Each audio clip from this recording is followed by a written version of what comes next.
kurban itu adalah ibadah yang sangat mulia. Hukumnya sendiri adalah sunnah yang muakkadah. Artinya bukan cuma sunnah yang sangat dianjurkan, sebagaimana disampaikan oleh Nabi dalam beberapa sabdanya. Bagi kita mungkin terlihat mustahil, tapi bagi Allah nggak ada yang mustahil. Bagi kita mungkin jauh, tapi bagi Allah itu dekat. Bagi kita susah, bagi Allah mudah. Innama amruhu idza arada syai'an ayyaqula lahu kun fayakun. Kalau Allah sudah mau sesuatu, maka Allah tinggal bilang kun fayakun. Jadi, maka jadilah. Baik sangka sama Allah atas semua yang hari ini kita bilang mustahil, bagi Allah nggak ada yang mustahil. Barakallahu fiik.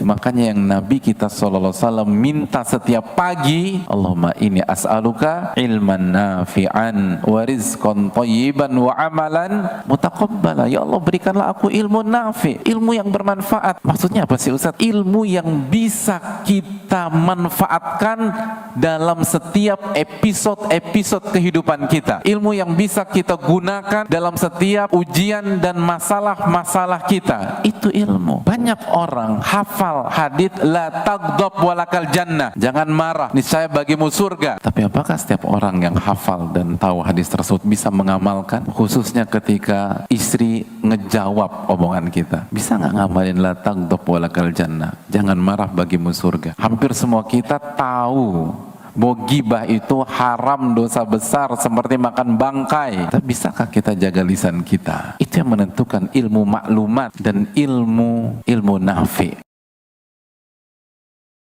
Saya kadang-kadang kalau baca riwayat ini merinding, saya sendiri laki-laki merinding. Mudah-mudahan akhwat ini bisa tangkap dengan keimanannya. Itu dia bilang, waktu Nabi SAW, waktu Khadijah masih di dapur, Jibril datang ke Nabi di ruang beliau, ruang tamu beliau, lalu mengatakan, hai Muhammad, Khadijah istrimu sebentar lagi akan datang membawa makanan kesukaanmu. Karena perbuatannya itu, dia baik sama suaminya ini, sampaikan kepada dia kalau Tuhannya Allah kirim salam kepada dia.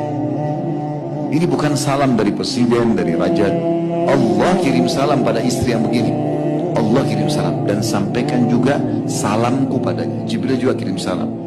Plus lagi Allah membalas dia dengan perbuatan ini. Allah siapkan istana khusus di surga yang tidak ada kebisingan sedikit pun. Kata sebagian ulama, karena Khadijah nggak pernah angkat suara depan suaminya, maka Allah balas dengan ini. Teman-teman, tugas kita sebagai suami, tugas kita sebagai istri, tugas kita sebagai ayah, sebagai ibu, hanya sampai ajal datang. Maksimalkan waktu yang sebentar ini untuk mengejar surga dari orang-orang terdekat kita. Jangan justru buat masalah yang nanti kita malah bermusuhan dengan mereka pada hari kiamat. Disebutkan ada 10 kunci rizki. Yang pertama, istighfar dan tobat. Yang kedua, bertakwa kepada Allah. Yang ketiga, bertawakal kepada Allah. Yang keempat, konsentrasi ibadah, fokus ibadah buat Allah. Yang kelima, berangkat haji dan umrah. Terus berangkat haji dan umrah. Kemudian yang keenam, silaturahim. Yang ketujuh, berinfak, bersedekah. Yang kedelapan, berinfak atau membiayai para penuntut ilmu. Membiayai, memberikan beasiswa kepada para penuntut ilmu agama. Yang kesembilan, berbuat baik kepada orang lain, khususnya orang-orang yang lemah. Yang kesepuluh, beliau menyebutkan hijrah di jalan Allah Jalla Jalaluhu. Kurban itu bukti ketaatan kita kepada Allah. Kalau segala sesuatu yang kita lakukan dasarnya karena kita ingin taat kepada Allah, dasarnya karena kita ingin dicintai oleh Allah, maka apapun dan bagaimanapun keadaannya kita akan segerakan, termasuk dengan berkurban itu. Ingat ya, kadang-kadang yang membuat orang tidak mampu bukan karena tidak mampu, tapi karena tidak mau. Kurban itu bukti keikhlasan.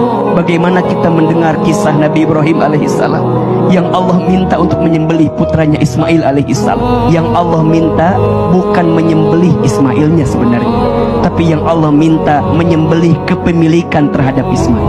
Kurban mengajarkan kepada kita untuk tak merasa memiliki apa yang kita didapatkan dalam hidup ini. Jika tidak ingin merasakan kehilangan, jangan pernah merasa memiliki. Karena biasanya yang membuat hidup kita sakit karena terlalu melekat dengan sesuatu yang hanya diamanahkan kepada kita.